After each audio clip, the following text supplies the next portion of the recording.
نیسي او د شپې منځونه کوي او چې کله ورته د ولادت درد ورسي نو آسمان والا او ځمکې والا ته معلومات نه وي چې الله رب العزت د دې دپاره کم د سترګو یخوالی پټ ساتلی دی. بیا چې کله ماشوم پیدا شي نو د دې د سینې نه چې کوم د پیو څاڅکي وځي او ماشوم سینې نه پیل څکي په هغې باندې ورته الله رب العزت نیکي ورکوي او که د بچي د وجې نه شبګیره تېره کړي یعنې شپه په ویښه تېره کړي نو الله رب العزت ورته د اویاو صحیحو سالمو غلامانو د آزادولو ثواب ورکوي. دا د هغو خوشنصیبو ښځو دپاره دی چې نیکانې دي منونکي دي او د خپل خاوند ناشکري نه کوي.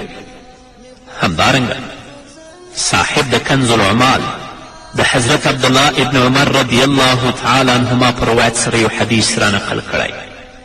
عن ابن عمر رضی الله تعالی عنه احسبه رفعه قال المرأة في حملها إلى وزعها إلى قضائها كالمرابط في سبيل الله فإن ماتت فيما بين ذلك فلها أجر الشهيد.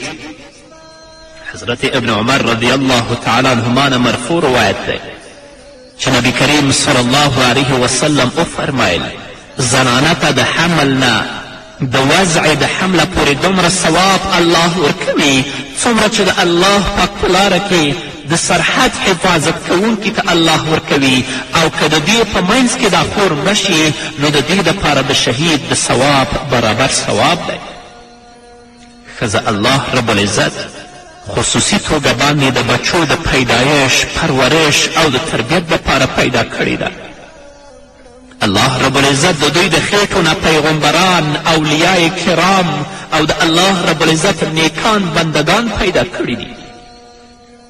څومره لوی او عظیم نعمت او دولت دی.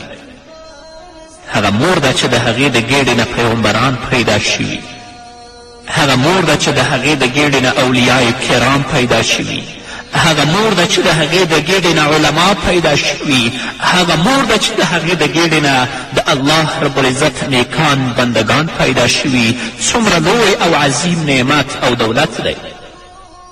الله رب العزت ښځې ته د مور جوړېدو شوق او جذبه هم ورکړې ده او ورسره یې ترغیب هم ورکړی چې په دې کې ثواب دی. عام طور نن په دې کمزوري دور کې زنانو ته د حمل نه د بچي د پیدایشه پورې انتهایی مشکلات او تکالیف وي، آرام او راحت ختم وي. پس د حمل نه د پیدایشه پورې الله رب العزت دې خور ته د هغه مجاهد د ثواب برابر ثواب ورکوي چې د الله رب العزت په لار کې د سرحد حفاظت کوي.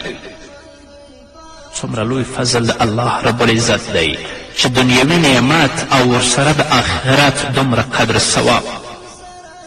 که خدای مکړه د حمل یا د بچي په پیدایش کې د زنانه انتقال وشي یعنې وفات شي نو د شهادت ثواب الله رب العزت هغې خور ته ورکوي. چونکه په زنانو باندې د جهاد ثواب نشته نو الله رب العزت د جهاد ثواب په هغو کارونو کې زموږ خویندو ته ورکوي چې دوی سره متعلق وي.